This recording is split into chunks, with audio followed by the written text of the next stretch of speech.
ఇంట్లో చిన్న పిల్లలు ఉంటారు కదా, మహాప్రవక్త ముహమ్మద్ సల్లల్లాహు అలైహి వసల్లం వారు తెలియజేశారు, మీ ఇంట్లో ఉన్నటువంటి పిల్లలు 7 సంవత్సరాల వయసు వచ్చినప్పుడు నమాజు చదవండి అని వారికి ఆజ్ఞాపించండి అని చెప్పారు ప్రవక్త ముహమ్మద్ సల్లల్లాహు అలైహి వసల్లం. ఎన్ని సంవత్సరాలండి?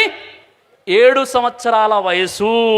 ఇక్కడ ఉన్నటువంటి వారిలో మహిళలు ఉన్నారు, పురుషులు ఉన్నారు. మీ ఇంట్లో 7 సంవత్సరాల పిల్లలు, అమ్మాయిలు, అబ్బాయిలు ఉంటే మీరేం చేయాలి? నమాజ్ చదవండి అని ప్రేమగా వారికి ఆజ్ఞాపించాలి, ప్రేమగా చెప్పాలి. తండ్రి ఏం చేయాలంటే మసీదుకు వెళ్ళేటప్పుడు ఆ చిన్న బాబు చెయ్యి పట్టుకొని మసీదుకి తీసుకెళ్ళాలి. వజు ఎలా చేసుకున్నారు, నమాజ్ ఎలా చదువుతున్నారు, ఎంత క్రమశిక్షణ ఉంది అని మసీదుకు తీసుకెళ్ళేటటువంటి అలవాటు చేయాలి.